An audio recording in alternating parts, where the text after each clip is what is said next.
네, 우리 다 같이 함께 하나님 말씀 보도록 하겠습니다. 마태복음 27장 23절에서 26절입니다. 신약성경 마태복음 27장 23절에서 26절까지의 말씀입니다. 마태복음 27장 23절에서 26절까지의 말씀입니다.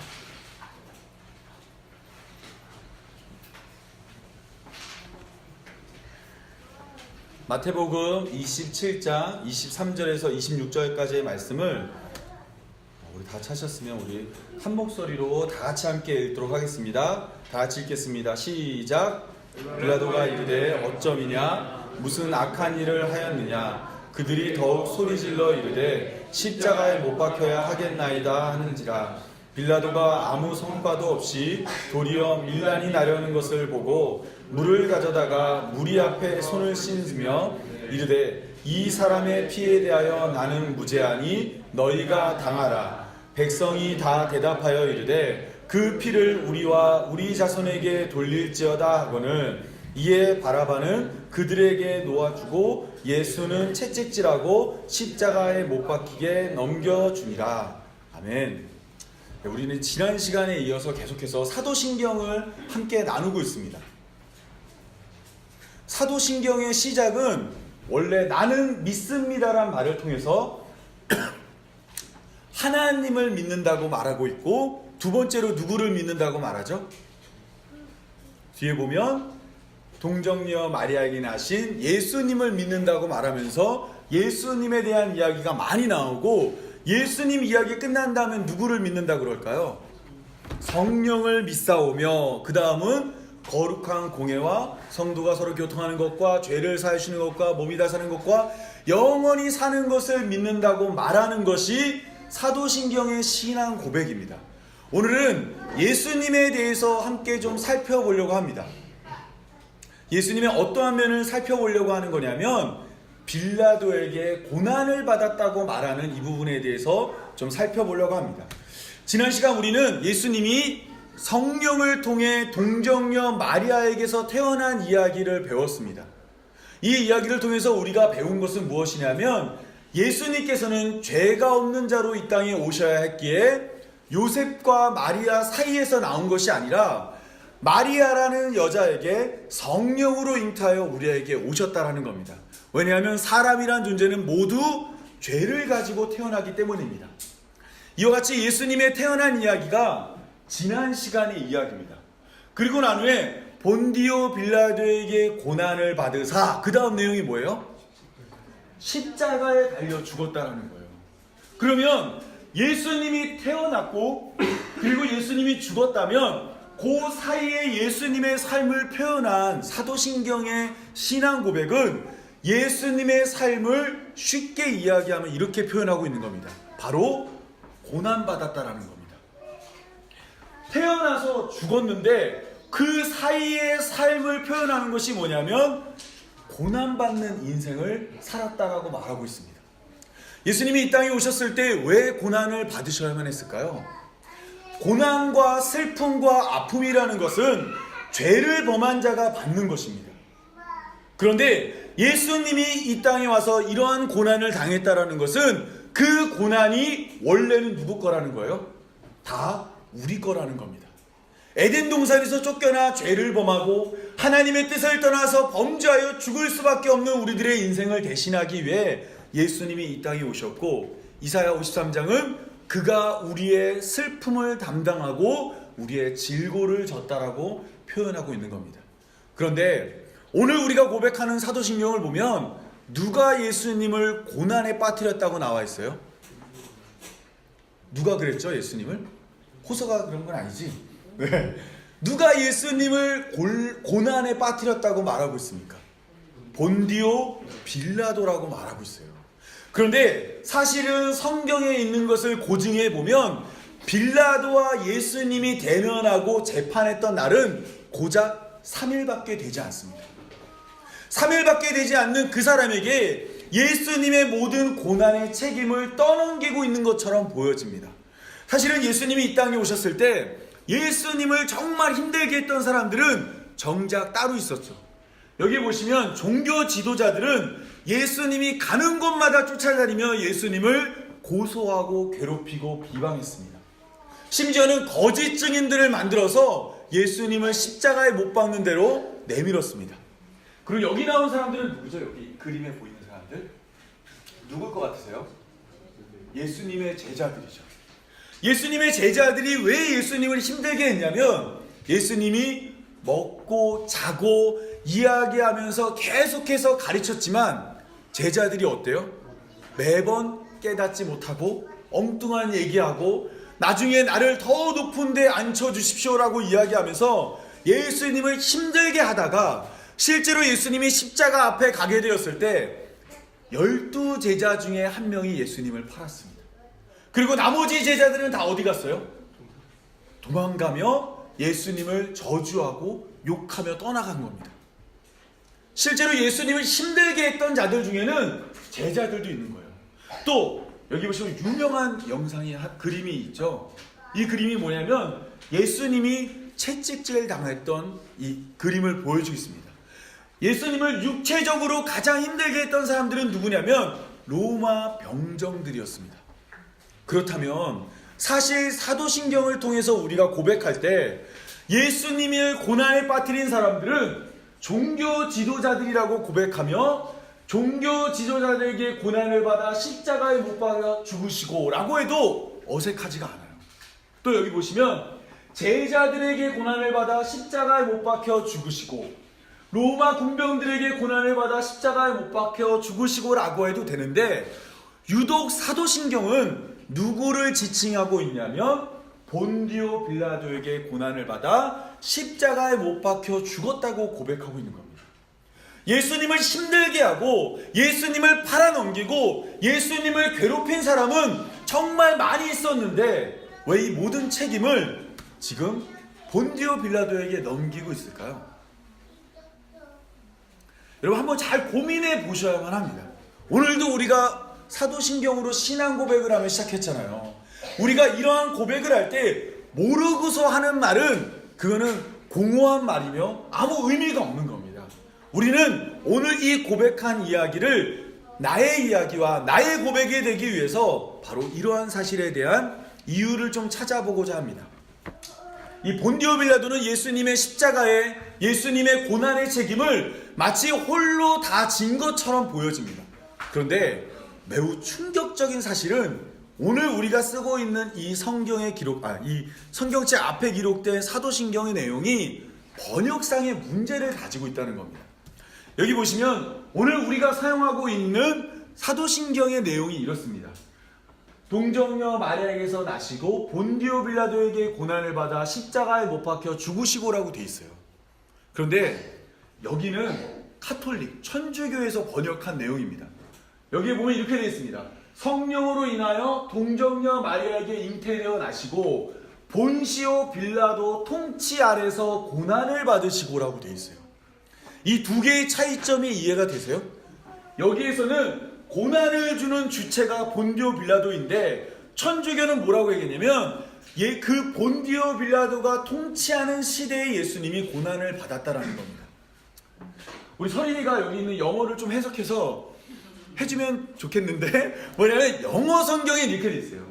언더 폰티우 필라테 뭐냐면 여기에도 본디오 빌라도 아래에서 고난받았다라고 되어 있는 겁니다. 이 원문이 라틴어 버전에서는 이 서비라는 말이 뭐뭐 밑에 있다는 거예요. 그래서 여러분 그 지하철이 영어로 뭐죠? 서브웨이. 네, 그렇죠. 밑으로 다니는 밑에 길이 서브웨이인데 서브는 라틴어로 아래를 뜻합니다. 뭐냐면 여기 원문에서도 뭐라고 되어 있냐면 본디오 빌라도 아래에서 고난을 받았다라는 거예요. 그래서 제가 라틴어 고대 사전, 그러니까 고전 라틴어 사전을 보니까 거기에는 이렇게 기록되어 있습니다.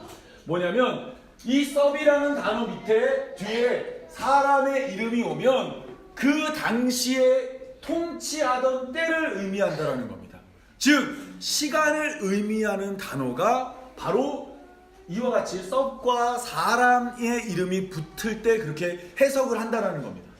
그렇다면 오늘 우리가 사용하고 있는 사도신경보다는 사실은 천주교와 다른 곳에서 해석하고 있는 그 사도신경의 내용이 본래 원문의 내용과 좀 더 유사하다라는 겁니다. 그래서 제가 이제 몇몇 이 사도신경을 공부하신 분들의 글들을 보다 보니까 이렇게 이야기합니다. 뭐냐면 예수님이 십자가에 달려 죽으셨는데 그때가 언제인지를 말해주기 위해서 본디오 빌라도가 통치하던 때에 예수님이 죽었다라는 걸 통해 역사성과 몇 년도에 죽었는지를 말해주기 위해 이렇게 기록했다라는 겁니다. 여러분들, 이것도 사실은 제 마음에 썩 드는 해석이 아니었습니다. 왜냐하면 본디오 빌라도라는 사람이 실제 역사 속에서 살펴보면 그렇게 유명한 사람도 아니고, 로마에는 총독이 몇 명 있었냐면 13명이 있었어요. 그러면 13명 중에 하나인 사람을 들어서 그때를 말하기보다는 본디오 빌라도보다 그 위에 있는 사람이 누구죠? 로마의 황제이죠.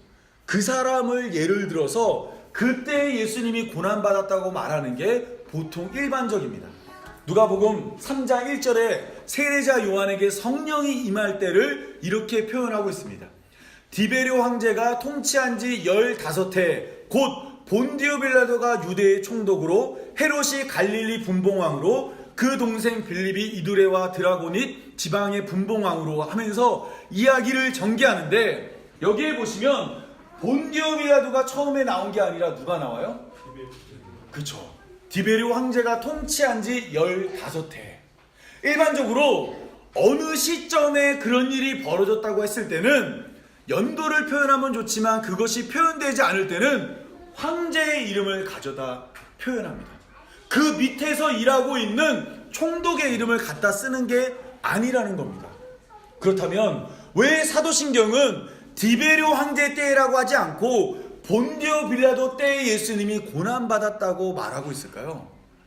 그 이유는 본디오 빌라도가 가지고 있는 어떠한 성품과 속성과 그가 가지고 있는, 그가 예수님을 대했던 그러한 마음 가운데 예수님이 고난받았음을 설명하기 위해서입니다. 그래서 지금부터 여러분과 함께 본디오 빌라도에 대해서 좀 살펴보려고 합니다. 이게 서론이다 보니까 갑자기 학생들 표정이 이제 시작하는구나 하는데, 뒤로 들어가면 빨리빨리 전개가 될 겁니다. 이 본디오 빌라도에 대해서는 역사적으로 기록이 여러 군데 남아 있습니다. 여기 보시면 필로라는 사람의 책에도 남아 있었고요. 그리고 여기 보시면 요세푸스라는 고대 유명한 이 역사가의 책에도 남아 있고, 유세비우스의 책에도 남아 있고, 타키투스의 책에도 남아 있습니다. 근데 문제가 있는 게 뭐냐면, 본디오 빌라도가 유명한 사람이라 그랬어요? 유명하지 않다 그랬어요? 유명하지 않아요. 그러니까 그 기록이 아주 짧은 겁니다. 그래서 몇몇의 비평가들이 뭐라 그랬냐면, 여기에 나와 있는 본디오 빌라도는 원래 기록될 사람이 아닌데 기독교가 그냥 갖다 썼다. 중간에 누가 몰래 여기다가 써가지고 본디오 빌라도 이야기를 집어넣었다라고 주장을 했습니다.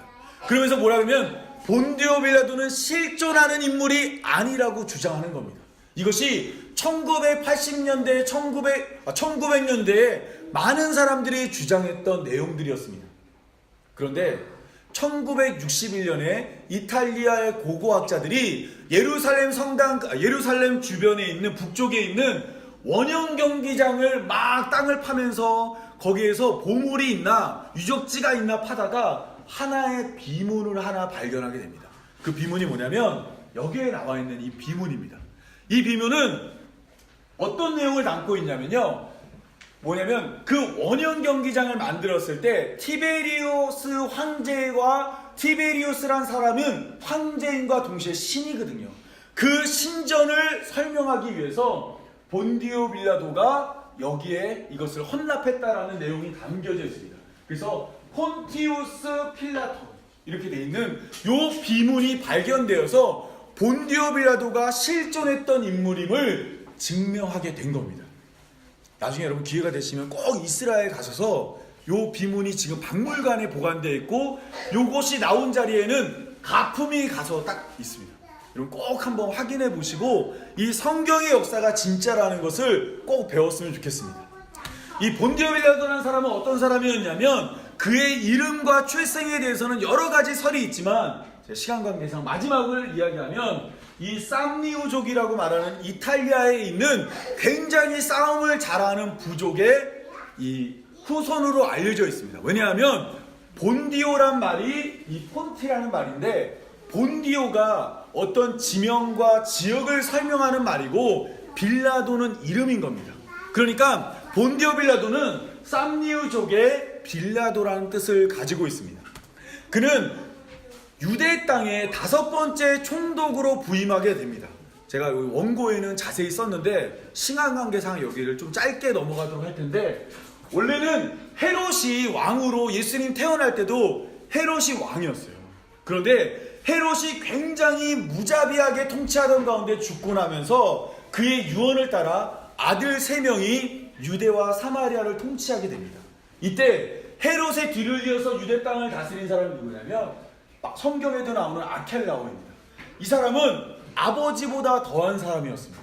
더 심하게 사람들을 죽이고 더 심하게 사람들을 괴롭히자 합리적이었던 로마의 황제가 이 사람을 폐해하고 어떻게 했냐면 이제부터 유대 땅은 로마가 직접 다스린다 그래서 총독을 내려보내기 시작한 겁니다. 그래서 첫 번째 총독이 콤포니우스고 두 번째가 엠비뷸러스고 세 번째가 안니우스 로포고 네 번째가 발레리우스 그라투스. 이름이 되게 어렵죠? 발레리우스 그라투스고 그 후에 부임한 사람이 누구냐면 본디오 빌라도가 유대 땅을 다스리기 위해 그 땅에 온 것입니다. 근데 여기 주목해야 될 게 뭐냐면 여러분 콤포니우스는 몇 년을 다스렸어요? 3년. 엠블리우스도 3년. 여기 보면 안토니우스도 3년. 이 두 사람을 제외하고는 대부분의 사람이 길게 그 땅을 다스리지 못했습니다.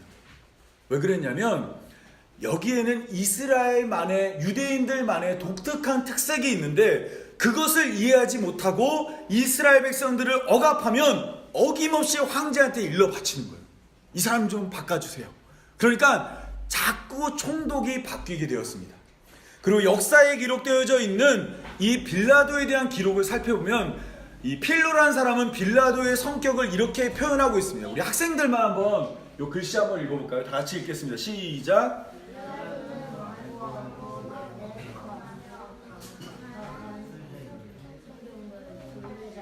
눈이 어두워서 잘 안 보이는 거지 얘들아.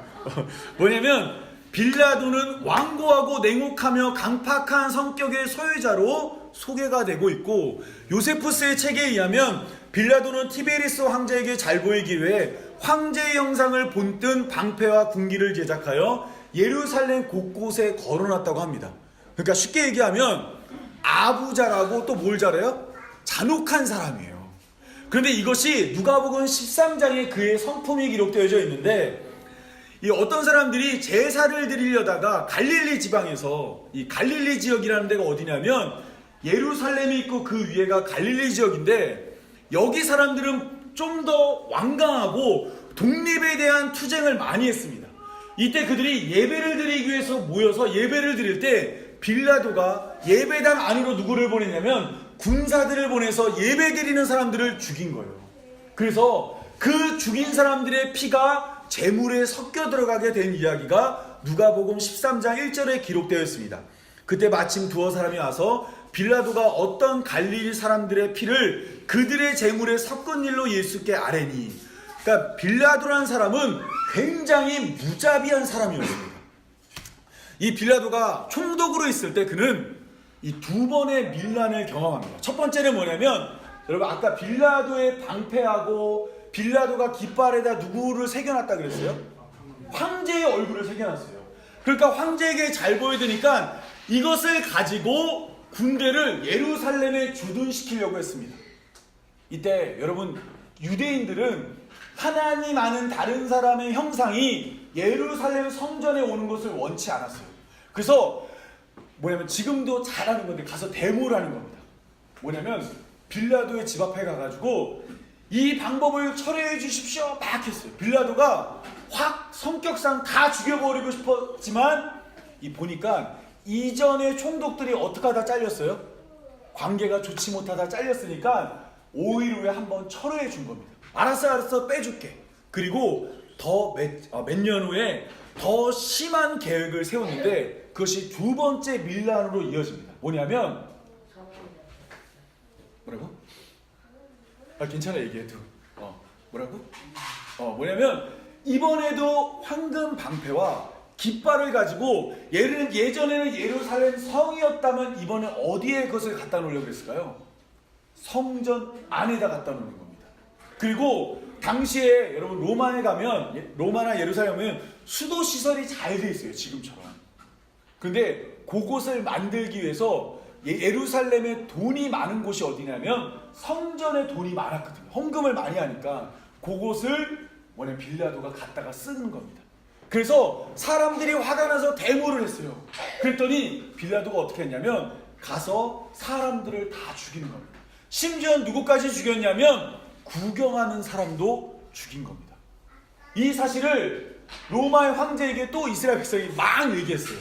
티베리우스에게 얘기하니까 이 빌라도는 또 잘릴 위기에 처한 겁니다. 그런데 그가 진짜로 잘릴 때는 언제냐면 사마리아 대학살 사건으로 빌라도는 총독 자리에서 물러납니다. 어떤 거짓 선지자가 사마리아 땅에서 모세의 십계명 돌판이 숨겨져 있다라는 이야기를 해요. 모세의 십계명 돌판은 이스라엘 백성들이 구약 성경 가운데 어느 순간 사라져버린 하나님이 허락하신 엄청난 보물입니다. 그러니까 그 보물이 어디 있다는 거예요? 사마리아에 있다고 생각하니까 유대인들이 어떻게 했을까요? 이스라엘 백성들이 막 모여드는 거예요.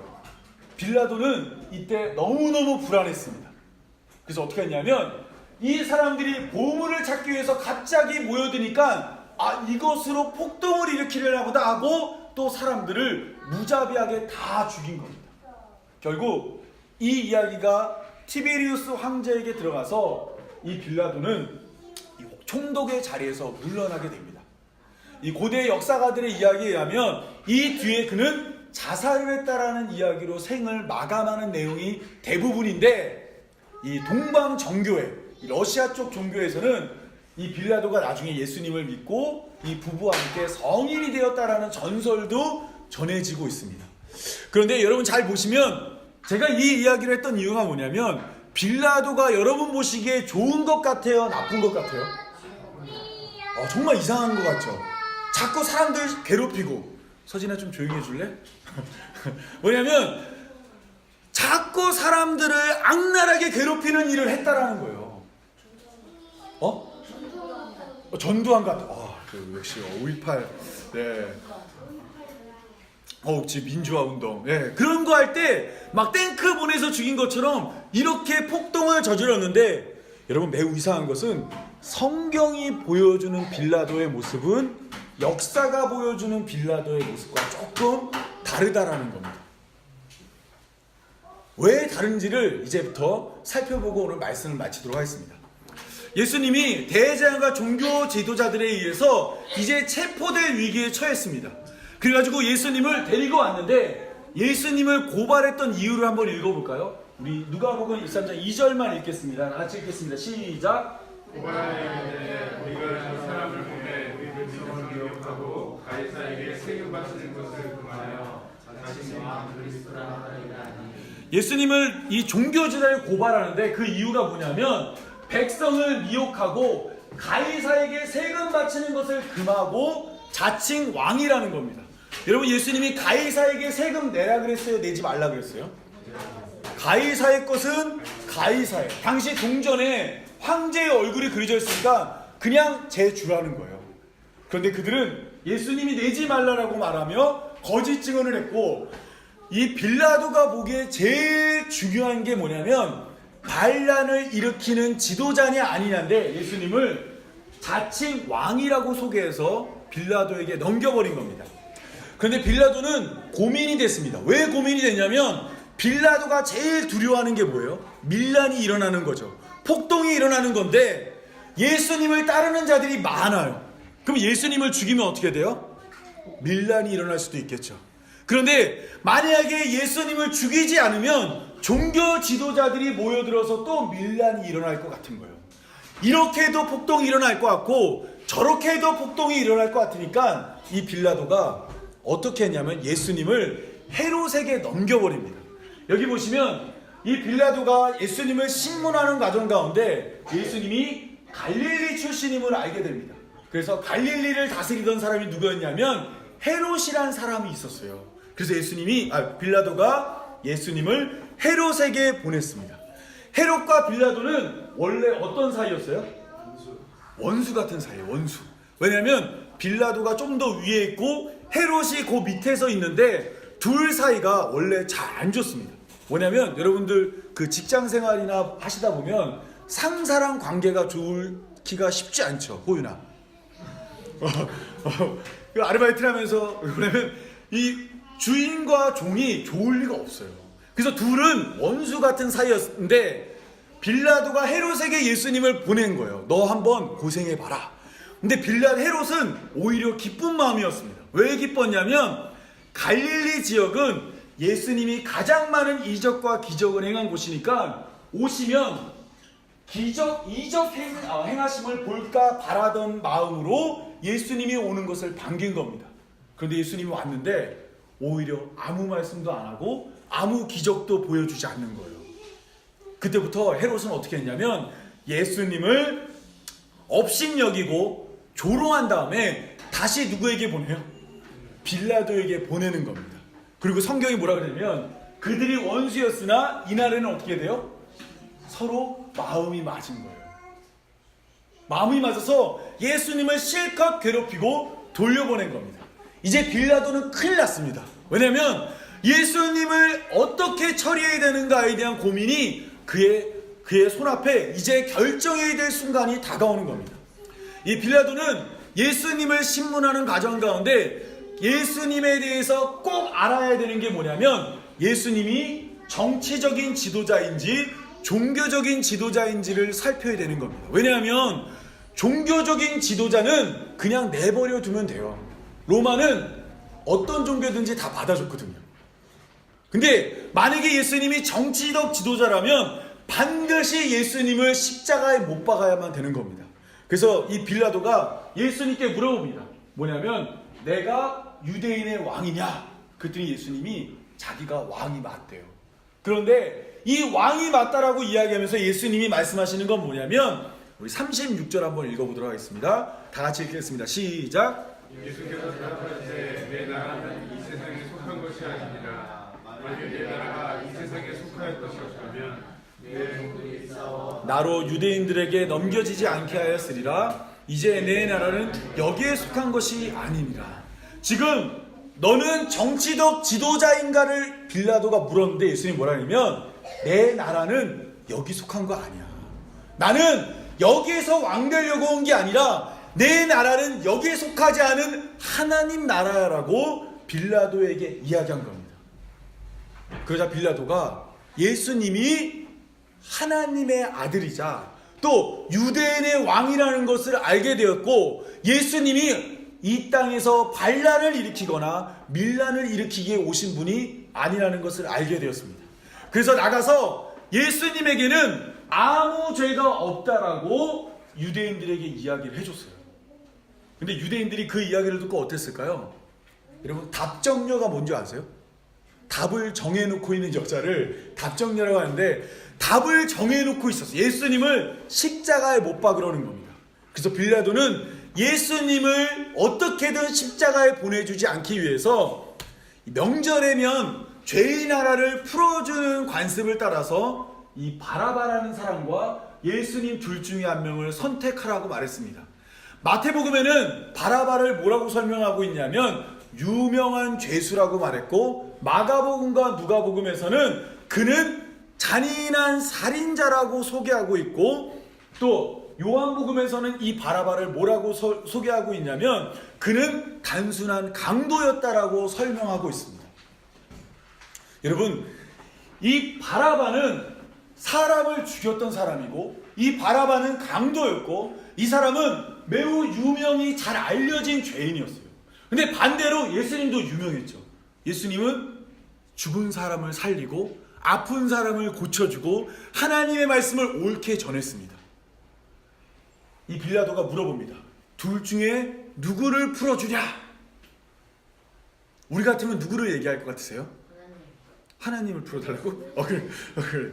예수님을 풀어달라고 할 것 같은데 당시의 사람들은 바라바를 풀어달라고 이야기했습니다. 오늘 오후에 성경 공부 시간에 제가 요 얘기를 하면 여러분 깜짝 놀랄게요. 바라바가 품고 있는 의미가 어마어마합니다. 이걸 좀 나중에 나눌 텐데 어찌됐건 빌라도는 이 사건을 통해 예수님을 풀어주고 싶었지만 이 작전이 실패했습니다. 그래서 바라바가 풀려나고 예수님이 그대로 잡혀있게 된 거예요. 바라바는 또 다른 작전을 핍니다. 뭐냐면 예수님을 풀어주기 위해서 유대인들이 하도 예수님을 미워하니까 그들이 원하는 만큼 예수님을 괴롭힌 후에 풀어줘야 되겠다고 생각해서 예수님에게 채찍질을 명령합니다. 로마에는 사람을 벌주는 방법이 두 가지가 있는데 첫 번째는 태형입니다. 태형. 회초리로 때리는 거예요. 이거는 경범죄를 저지른 사람을 그렇게 하고 채찍질은 중대한 범죄를 저지른 자에게만 채찍질을 합니다. 당시 채찍에는 우리 패션 오브 크라이스트라는 영화에 잘 나와 있지만 갈고리가 5개, 가죽이 5개가 있습니다. 이 끝에는 쇠나 아니면 못이나 아니면 짐승의 뼈를 달아서 한 번 휙 하면 어떻게 돼요? 감기고 이 안에 살점을 파고 나오는 겁니다. 채찍질을 당한 사람은 여기 보이시는 것처럼 예수님의 몸처럼 온몸이 다 상처투성이에요. 이 정도 만들어 놓고 그 예수님을 사람들 앞에 갖다 놓으면 사람들이 만족하겠지라고 생각한 겁니다. 너희가 미워하는 예수를 내가 반쯤 죽여놓은 다음에 한번 보여줄 테니까 이거 보고 만족하고 그만 가라는 겁니다. 그런데 이 빌라도의 작전은 이번에도 실패하게 됩니다. 왜냐하면 예수님을 채찍질했지만 사람들은 뭐라고 이야기하냐면 대제사장과 아랫사람들이 예수를 보고 소리질러 이르되 십자가에 못 박으소서 십자가에 못 박으소서 하는지라 빌라도가 이르되 너희가 친히 데려다가 십자가에 못 박으라. 나는 그에게 죄를 찾지 못했다라고 말하며 나는 예수님이 죄 없는 분이라고 계속 빌라도는 이야기했습니다. 근데 유대인들은 계속 예수님을 죽이라고 이야기하는 거예요. 결국 이러한 계속되는 요구 속에서 이 빌라도는 열심히 예수님을 놓아주려고 노력했으나 유대인들이 예수님을 십자가에 못 박으라고 말하며 예수님을 놓아주면 가이사의 충신이 아니라고 이야기합니다. 아까 빌라도는 아부 잘하는 사람이라고 그랬잖아요. 빌라도는 가이사라는 그 황제를 항상 신경 쓰고 있었거든요. 그런데 너가 지금 예수 안 풀어주면 가이사의 충신이 아니라고 말하는 거예요. 이 말에 빌라도는 결국 결정을 할 수밖에 없었습니다. 우리 16절 한번 읽어보겠습니다. 시작. 예수를 십자가에 못 박도록 그들이 넘겨주게 되는 겁니다. 빌라도는 여러 번의 노력을 통해서 예수님을 놓아주려고 했지만 그는 결국에 예수님을 십자가에 못 박는데 결정을 한 사람이 됐습니다. 저랑 아까 잠깐 봐주시겠어요? 여러분, 제가 오늘 이 이야기를 하면서 너무 충격적이고 또한 많은 것을 배운 게 뭐냐면 빌라도는 예수님이 죄가 없다는 것을 분명히 알고 있었습니다. 여러 번의 신문 과정을 통해서. 또 빌라도는 예수님이 이런 처우를 받아야 될 만한 분으로 여기지 않았기 때문에 예수님의 십자가 위에 유대인의 왕이라는 이름도 친히 써서 줬어요. 그런데 결국에는 어떻게 했어요? 예수님을 십자가에 못 박은 겁니다. 예수님이 어떤 분인지 몰라서가 아니라 자기의 이익과 자기의 유익과 만족을 위해서 예수님을 십자가에 내던졌다라는 겁니다. 아까 빌라도가 사람들에게 선택하라 그랬죠. 예수냐 바라바냐. 빌라도도 지금 선택을 해야 되는 겁니다. 바라바냐 아니면 예수냐 아니면 나의 이익이냐. 이때 빌라도는 누구를 선택했냐면 하나님의 뜻이 무엇인지 알고 예수님이 어떤 분인지 알고 있음에도 불구하고 자기의 이익을 위해서 예수님을 십자가로 보내버렸다라는 겁니다. 예수님은 바로 그러한 자 안에서 고난받고 그러한 자 안에서 힘겨워하다가 십자가에 못 박혀 죽게 되었습니다. 여러분, 예수님을 십자가로 내밀었던 자들은 예수님이 누군지 몰랐던 자들이 아니었습니다. 예수님이 나사로를 살렸을 때 종교 지도자들이 모여서 이야기합니다. 47절입니다. 대제사장들과 바리새인들이 공회를 모으고 이르되 이 사람이 많은 표적을 행하니 우리가 어떻게 하겠느냐? 예수님의 능력이 너무 많으니까 어떻게 하겠느냐? 그때 뭐라고 하냐면 로마인들이 와서 우리 땅과 민족을 빼앗아 가리라. 예수님을 통해서 많은 사람들이 예수님을 믿게 되면 로마가 싫어할 거라는 거예요. 그래서 어떤 결정을 내리냐면 한 사람이 백성을 위하여 죽어서 온 민족이 망하지 않게 되는 것이 너희에게 유익한 줄 생각하지 아니하는도다. 예수님이 하나님이 보내신 자이며 능력 행하시는 자임을 알면서도 그들은 예수님을 십자가에 못 박기로 결정한 겁니다. 뿐만 아니라 안진뱅이를 베드로가 일으켰을 때도 그들은 예수님의 이름으로 일어난 그 능력을 보고 비난할 말을 찾지 못했고 이것을 부인할 수 없다라고 이야기했습니다. 하나님의 능력이 나타난 것을 부인할 수가 없게 됐어요. 그러면 어떻게 해야 돼요? 믿어야 되겠죠. 그런데 뭐라고 얘기하냐면 18절 그들을 불러 경고하여 도무지 예수의 이름을 말하지도 말고 가르치지도 말라고 말하는 겁니다. 아니 예수님을 몰라서 그러는 것이 아니라 하나님의 능력을 못 믿어서가 아니라 알면서도 우리는 나의 이익과 만족을 위해서 예수님을 십자가로 계속해서 보내는 자라는 겁니다. 믿음이 온전하지 않다라는 겁니다. 여러분 성경에 나오는 예수님에게 세례를 베풀었던 사람이 있죠. 누구죠? 세례자 요한이죠. 세례자 요한은 예수님께 세례를 베풀 때 성령이 비둘기처럼 예수님 머리 위에 임하는 것을 보고 사람들에게 예수님이 그리스도라고 전했고 그분의 신들매도 감당하지 못한다고 말했습니다. 나는 망하여야 됐고 예수님은 흥해야 된다라고 말했습니다. 그런데 자기가 감옥에 갇혔어요. 이제 죽게 생겼어요. 그런데 예수님이 도와주러 자기를 찾지 않자 자기의 제자를 예수에게 보내는 겁니다. 3절 보면 이렇게 얘기합니다. 예수께 여짜오되 오실 그이가 당신이오니까 우리가 다른 일을 기다려야 됩니까? 세례자 요한은 자기가 예수님을 증거했고 자기가 세례를 베풀었고 자기가 사람들에게 예수님을 그리스도라고 말하며 그리로 가야 된다고 말해놓고 자기 앞에 어려움이 닥치자 그 예수님을 외면하며 다른 사람 기도해야 됩니까? 라고 말을 하고 있다는 겁니다. 여러분 성경이 계속해서 말하고 있는 내용은 무엇이냐면 오늘 우리가 하나님을 몰라서가 아니라 예수님을 몰라서가 아니라 우리와 같은 인간이라는 사람들은 언제라도 예수가 아닌 누구를 선택해요? 바라바를 선택하는 인생이라는 겁니다. 나의 이익과 만족을 위해서 언제든지 하나님을 멀리하고 언제든지 예수님을 외면하며 언제든지 예수님을 향해 망치를 휘두르고 십자가로 예수님을 내몰 수 있는 자가 바로 우리임을 말해주고 있습니다. 바울은 하나님을 알되 하나님을 영화롭게도 아니하며 감사하지도 아니한다라고 말합니다. 하나님을 모르는 게 아니라 아는 자들이 하나님을 외면하며 모른 척한다라는 겁니다.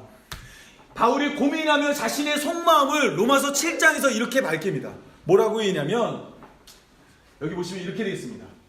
18절 내 속 곧 내 육신에 선한 것이 거하지 않는 줄을 아노니 원함은 내게 있으나 선을 행하는 것은 없노라. 나는 착하게 살고 싶은데 나는 하나님 뜻대로 살고 싶은데 나는 그분의 말씀을 따라가고 싶은데 나 그렇게 안 산다는 거예요. 내 마음에는 무엇이 바른 것이고 무엇이 선인지 아는데 언제나 다른 걸 선택하고 있다는 겁니다. 바울이 이런 자기 모습을 보면서 뭐라고 얘기하냐면 24절 오라 나는 공고한 자로다.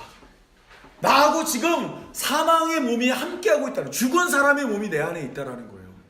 여기서 누가 나 좀 꺼내줬으면 좋겠다라는 겁니다. 아무리 노력하고 아무리 도전하고 내가 정말 결심하지만 하나님의 뜻을 따르는 삶이 내 안에 없다라는 거예요.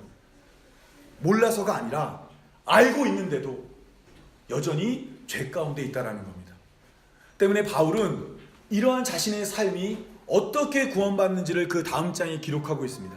여기 보시면 2절 이는 그리스도 예수 안에 있는 생명의 성령의 법이 죄와 사망의 법에서 너를 해방하였습니다. 율법이 육신으로 말미암아 연약하여 할 수 없는 것을 하나님은 하시나니 곧 죄로 말미암아 자기 아들을 죄 있는 육신의 모랑으로 보내어 육신의 죄를 정하사 육신을 따르지 않고 그 영을 따라 행하는 우리에게 율법의 요구가 이루어지게 하려 하십니다. 이 성경이 말하는 바가 뭐냐면 아담을 시작으로 이 땅의 모든 사람은 다 죄를 졌어요. 오늘도 우리가 저 역시 목사가 되었지만 이후로도 계속해서 죄를 짓고 있습니다. 아니, 내일도 분명히 죄를 질 거예요. 이러한 우리를 구원할 수 있는 것은 인간의 모양으로 와서 우리의 죄를 대속하신 예수 그리스도밖에 없음을 성경이 말하고 있는 겁니다. 빌라도와 같이 언제라도 예수님을 십자가에 못 박을 수 있는 우리들을 구원할 수 있는 바는 예수님밖에 없다라는 겁니다. 오늘 말씀을 맺겠습니다. 여러분, 빌라도가 예수님하고 신문을 하잖아요. 그래서 예수님을 알아가요. 예수님이 어떤 분인지 알아가고 있는 거예요.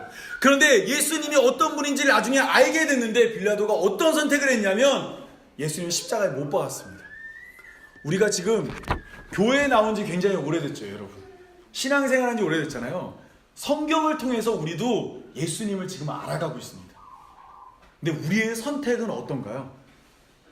우리의 선택은 빌라도와 다를 게 하나도 없습니다. 언제라도 나의 유익과 만족과 쾌락과 즐거움을 위해 예수님의 손을 뿌리치고 예수님의 다리에 못을 박고 있는 그 로마 군병이 바로 우리라는 것을 잊지 말아야만 하는 것입니다. 빌라도는 예수님을 풀어주려고 하는 노력이 실패로 돌아갔을 때 이렇게 이야기합니다. 빌라도가 아무 성과도 없이 도리어 밀란이 나는 것을 보고 물을 가져다가 무리 앞에서 손을 씻으며 이르되 이 사람의 피에 대하여 나는 무죄하니 너희가 당하라. 빌라도는 손을 씻으면 자기는 죄 없는 줄 알았어요. 나 이 정도 노력했으면 나 괜찮겠지 하고 만족한 겁니다. 여러분, 그런데 오늘 모든 교회들이 사도신경을 고백하며 누가 예수님을 힘들게 했다고 말해요? 빌라도죠. 자기는 나는 죄 없다고 말했는데 여전히 교회들은 그에게 많은 죄의 책임을 돌리고 있는 겁니다. 왜냐하면 오늘 우리의 죄를 용서하고 우리를 죄 없다 할 수 있는 유일한 것은 물이 아니라 예수 그리스도의 보혈밖에 없기 때문입니다. 따라서 오늘 우리는 본디오 빌라도에게 고난을 받았다는 이야기를 통해서 우리가 바로 그 예수님을 고난에 빠뜨린 자임을 기억하고 또 이와 같이 고난에 빠뜨린 그 예수 그리스도를 우리가 용서받는 유일한 길은 역시 예수 그리스도밖에 없음을 기억하는 우리 모든 이 파평사랑교회 성도님이 되길 바라며 제 기도하고 말씀 맺도록 하겠습니다. 기도하겠습니다.